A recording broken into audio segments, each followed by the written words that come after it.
Bismillahirrahmanirrahim. Assalamualaikum warahmatullahi wabarakatuh.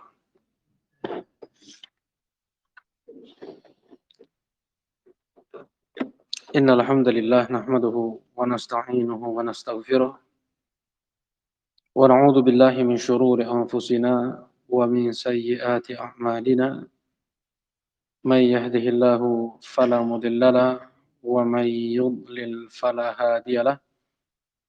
Asyhadu an la ilaha illallah wahdahu la syarika lahu wa asyhadu anna Muhammadan abduhu wa rasuluh sallallahu alaihi wa ala alihi wa sahbihi wa sallama tasliman katsira amma ba'd. Qala Allah Ta'ala fil Qur'anil Karim, ya ayyuhalladzina amanu taqullaha wal tanzur nafsum ma qaddamat lighad wattaqullaha innallaha khabirum bima ta'malun. Alhamdulillah, insyaallah kita melanjutkan kajian tentang tazkiyatun nufus, masuk dalam pembahasan pembagian hati.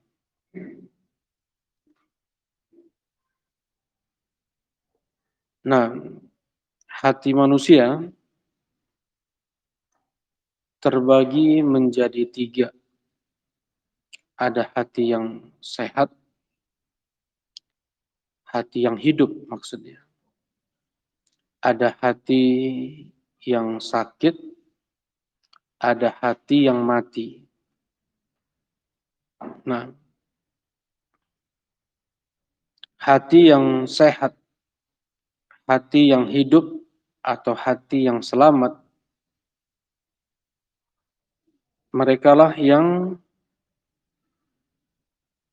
dikatakan oleh Allah Subhanahu wa taala di surat Asy-Syu'ara ayat 88 sampai 89, yauma la yanfa'u malu wala banun illa man atallaha biqalbin salim. Hari di mana tidak bermanfaat harta, tidak bermanfaat anak keturunan, kecuali yang datang kepada Allah dengan hati yang selamat, hati yang bersih, hati yang sehat, hati yang hidup. Nah, disebutkan definisi hati yang sehat, yang selamat, yang hidup itu adalah alladzi salima min kulli syahwatin tukhalifu amrallahi wa nahya. Hati yang bersih dari syahwat yang itu menyelisihi perintah Allah dan larangannya. Dan yang bersih dari setiap syubhat yang melawan kebaikan. Hati yang selamat dari peribadatan kepada selain Allah. Nah, ini yang pertama, ya. Jadi hati yang sehat, hati yang hidup, hati yang selamat adalah hati yang bersih dari syahwat-syahwat yang itu menyelisihi syariat Allah. Maksudnya dia selalu berhasil menundukkan hawa nafsunya. Dia tidak menjadi pengikut hawa nafsu. Perintah Allah dikerjakan, larangan Allah ditinggalkan. Dan pula hatinya bisa menangkal, memerangi segala macam bentuk syubhat yang itu menentang syariat-syariat Allah. Jadi betul penuh dengan keimanan dan ilmu. Hati yang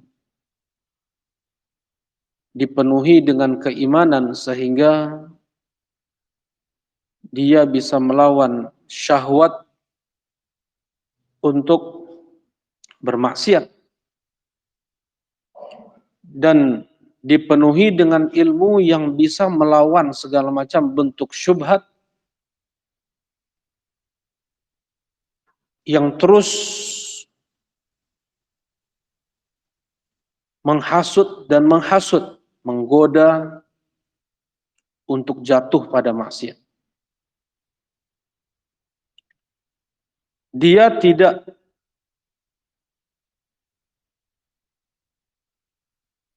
beribadah kepada selain Allah. Dia tidak menjadi budak selain Allah. Penghambaannya hanya untuk Allah. Dia tidak menghambakan makhluk. Dia tidak menjadi budak untuk dunia. Dia tidak menjadi budak untuk jabatannya, untuk harta, untuk keluarga. Nah, bersih penghambaannya hanya untuk Allah. Dia tidak lihat apakah itu keluarga, ataukah jabatan menjadi taruhannya, ataukah harta. Dia jadikan segala-galanya hanya untuk Allah Subhanahu wa ta'ala. Semua yang menyelisihi Allah, dia lawan. Dan dia tundukkan segala-galanya hanya untuk Allah Subhanahu wa ta'ala. Nah, ini yang pertama ya. Yang kedua, dia yang selamat dari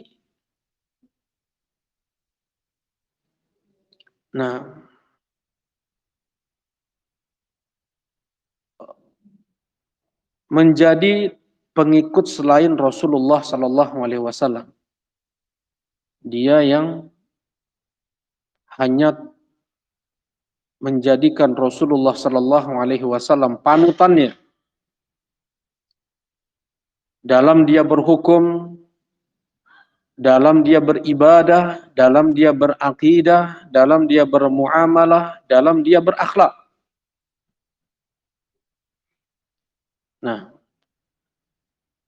tidak dia dahulukan ucapan gurunya, dia tidak mendahulukan ucapan ulamanya, apabila itu semua menyelisihi ucapan Rasulullah sallallahu alaihi wasallam.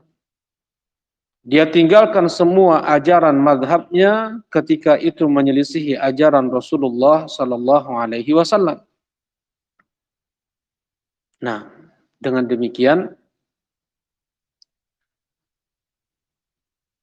penghambaannya untuk Allah Subhanahu wa taala dalam cinta, dalam khasyah, dalam tawakal, dalam roja,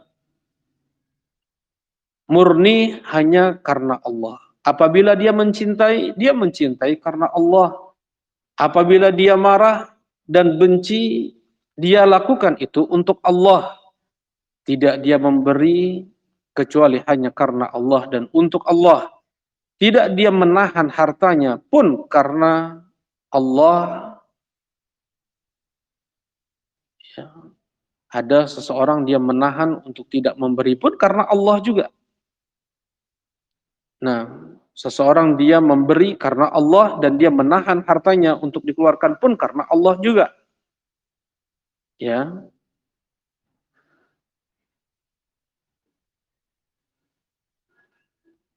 Dan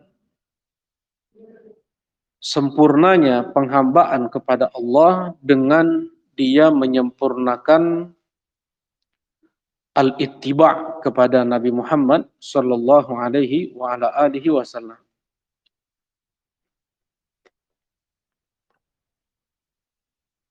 Yang Rasulullah sallallahu alaihi wasallam, yang Allah Subhanahu wa taala telah berfirman, ya ayyuhalladzina amanu la tuqaddimu baina yadayillahi wa rasulihi. Wahai orang yang beriman, jangan kalian dahulukan ucapan siapapun daripada ucapan Allah dan Rasulnya. Nah, dia yang menjadikan Allah dan Rasulnya lebih daripada apapun dan siapapun. Dan ini kita lihat bagaimana mereka para sahabat radhiyallahu taala anhum, sekalipun mereka diboikot oleh orang-orang kufar Quraisy tidak boleh menjual makanan ke kaum muslimin, mereka tetap menghambakan diri mereka kepada Allah. Mereka lebih memakan daun daripada harus ikut, ya, tunduk kepada orang-orang kufar Quraisy. Bagaimana mereka para sahabat lebih mendahulukan hijrah, mereka tinggalkan ibu mereka tinggalkan ayah mereka tinggalkan rumah mewah mereka, kampung halaman mereka, sebagian anak istri mereka tinggalkan. Dan mereka lebih memilih Allah dan Rasulnya. Yang puncak dari itu semua ketika perang Badar. Bagaimana seorang adik, dia berperang dengan kakaknya. Seorang anak dengan ayahnya, seorang keponakan dengan pamannya. Lebih memilih Allah dan Rasulnya daripada siapapun dan apapun. Dan bukti cinta mereka kepada Rasulullah sallallahu alaihi wasallam,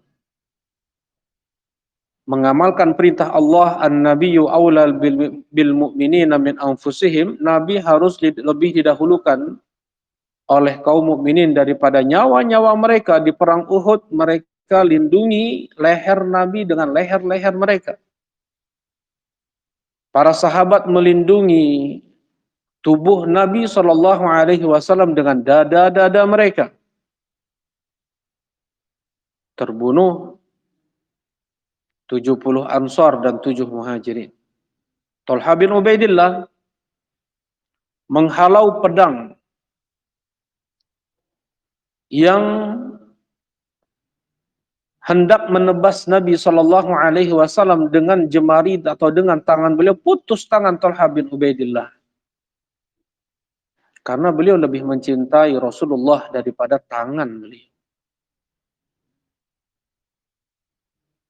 Mus'ab ibn Umair, beliau tinggalkan ibu beliau tinggalkan kekayaan beliau tinggalkan kenikmatan dunia, bahkan untuk menutup jenazahnya tidak ada satu kain penuh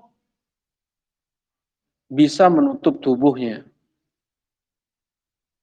Dan beliaulah yang menjadi sebab Madinah menjadi Madinah, tempat hijrahnya Nabi sallallahu alaihi wasallam. Mus'ab ibn Umair. Bagaimana orang-orang Yathrib pada saat itu mereka mau mengikuti dakwah Nabi Muhammad sallallahu alaihi wasallam atas sebab Mus'ab ibn Umair. Madinah menjadi darul hijrah. Madinah menjadi ibu kota negeri kaum muslimin atas sebab Mus'ab ibn Umair yang bersisik kulit beliau. Kemudian yang maksudnya kering, tidak terawat. Baju cuma satu yang asalnya kaya raya. Beliau lebih memilih Allah dan Rasulnya daripada dunia dan seisinya. Inilah yang dikatakan hati yang selamat. Nah,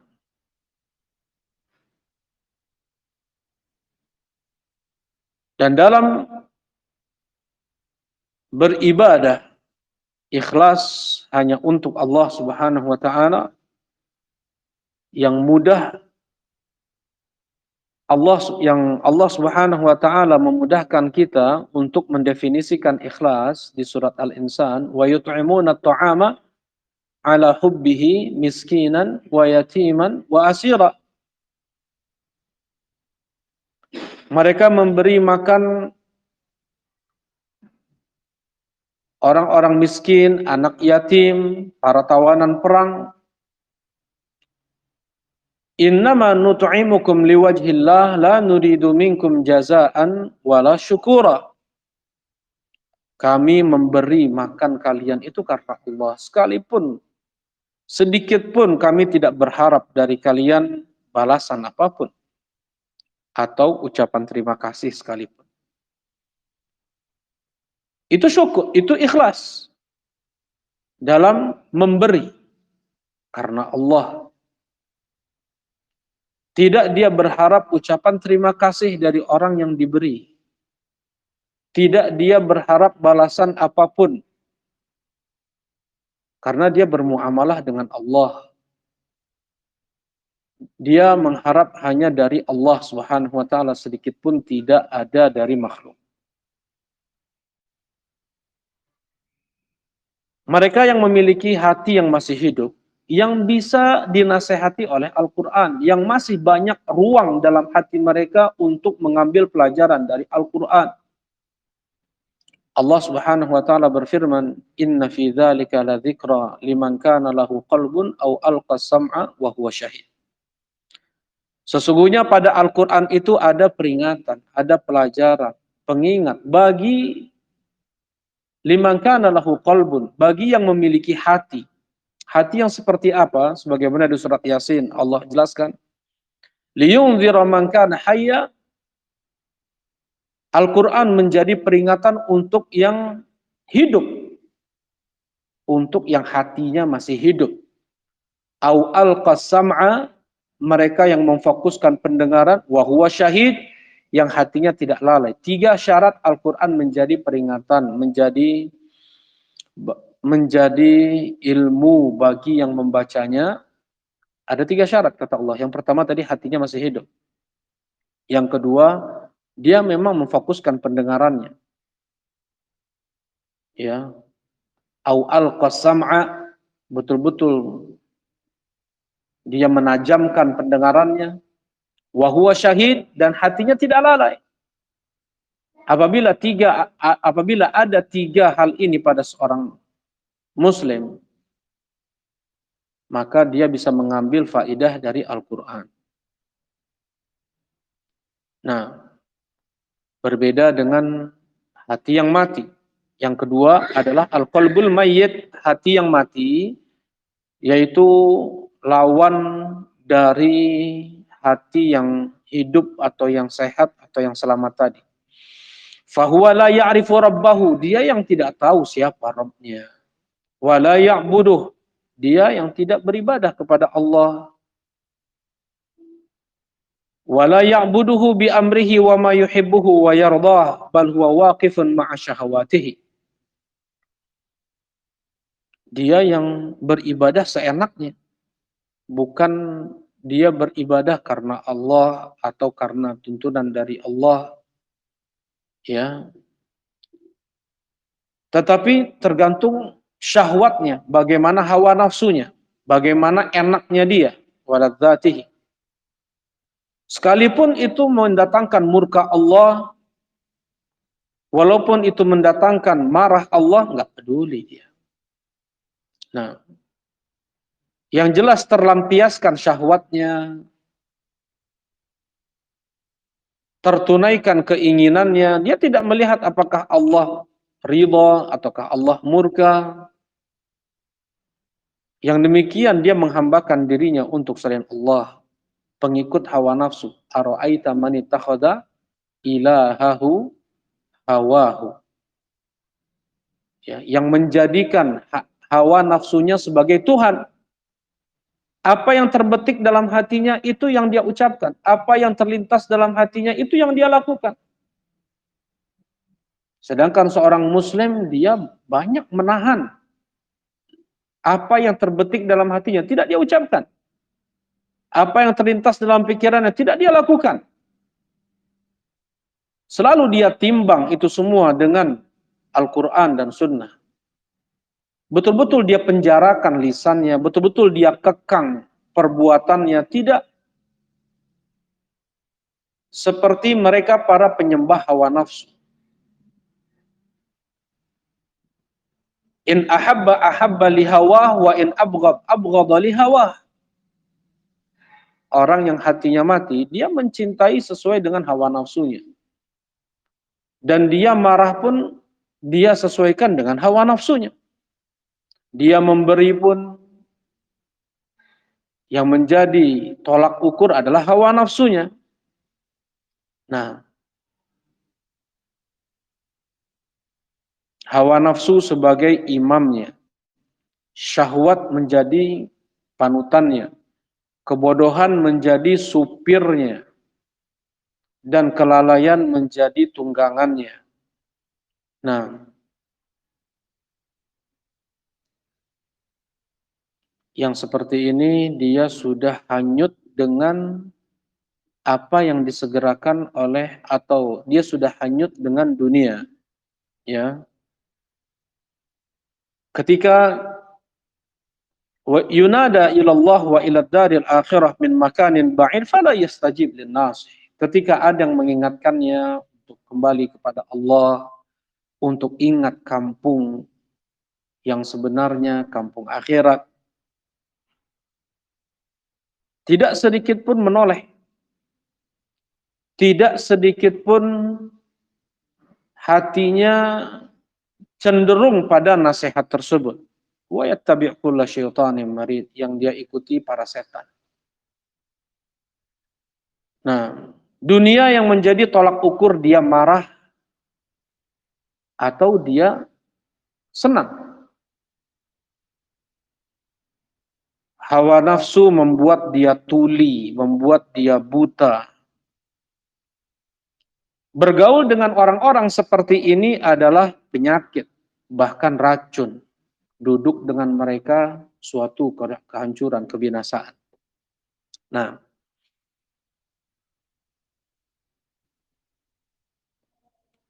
yang ketiga, jenis hati yang ketiga adalah al-qalbul marid, hati yang sakit.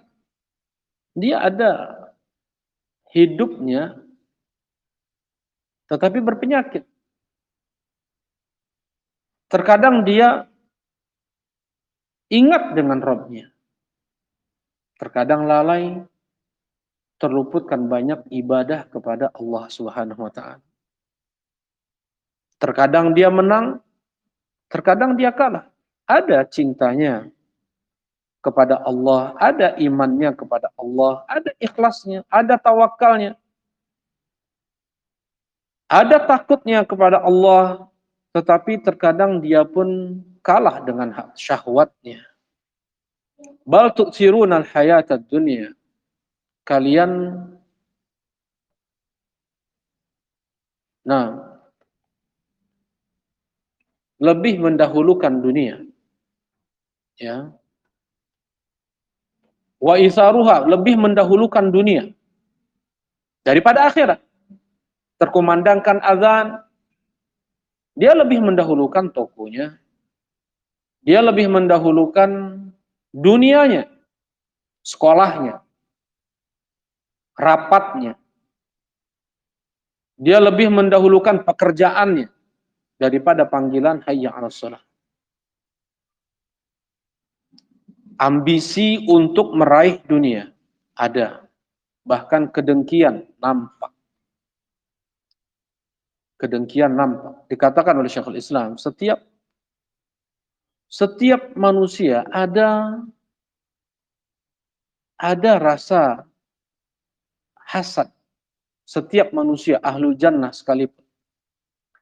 Tetapi seorang mukmin, dia yang betul-betul bisa menahan hasad tersebut dari hatinya. Dia lawan dengan tidak pernah mengucapkan keburukan saudaranya, dengan terus menyebutkan kebaikan saudaranya, dengan terus memberi hadiah dan kebaikan untuk saudaranya yang dia dengki.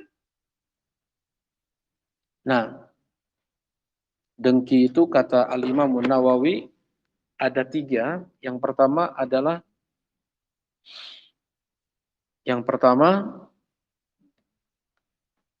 dia ingin kebaikan yang ada pada saudaranya itu hilang. Kebaikan yang ada pada saudaranya hilang. Dan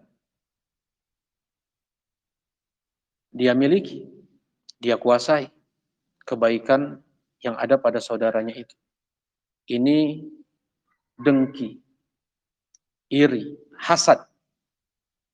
Yang kedua, dia ingin kebaikan yang ada pada saudaranya itu hilang, tetapi dia tidak ingin memiliki kebaikan yang ada pada saudaranya itu. Dikatakan oleh Imam Nawawi, yang kedua ini lebih buruk daripada yang pertama.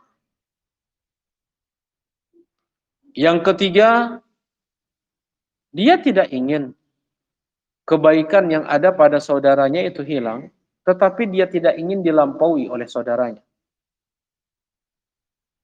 Dia tidak ingin kebaikan yang ada pada saudaranya itu hilang. Harta, jabatan, apapun jangan sampai hilang. Tetapi dia tidak ingin dilampaui oleh saudaranya. Dia tidak ingin saudaranya lebih baik daripada dia, lebih banyak daripada dia, lebih berilmu daripada dia, lebih banyak ibadahnya daripada dia. Dia nggak ingin. Nah, yang ini hasad. Ini dengki juga. Nah,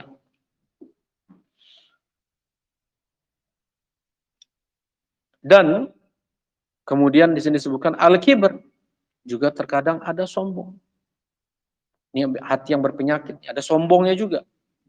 Merendahkan orang lain, sulit mau menerima kebenaran, masih melawan. Diingatkan masih melawan, walaupun dia tahu dia salah.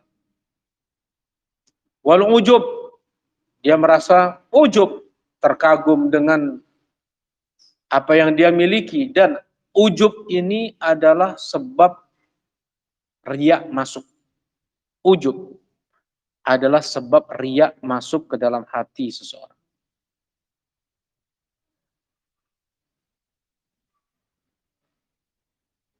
Allah Subhanahu wa taala membersihkan ahlul jannah sebelum masuk jannah itu di kontorah, di jembatan setelah sirat.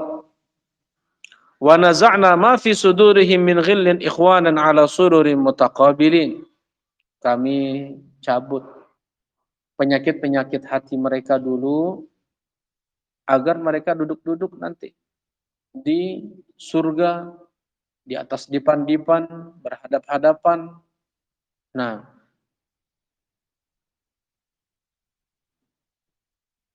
inilah sebab sakit hatinya, ya, sebab penyakit di dalam hatinya. Jadi di dalam hatinya selalu ada dua yang memanggil. Yang satu memanggil untuk taat kepada Allah, yang satu memanggil untuk menjauhi Allah Subhanahu wa taala. Nah, berbeda-beda di sini manusia. Ada yang lebih seringnya kalah, ada yang lebih seringnya menang. Nah, baik. Mungkin sekian dulu. Insya Allah kita lanjutkan tanda hati yang sakit dan tanda hati yang sehat. Insya Allah besok. Subhanakallahumma rabbana wa bihamdika asyhadu an la ilaha illa anta astaghfiruka wa atubu ilaik. Assalamualaikum warahmatullahi wabarakatuh.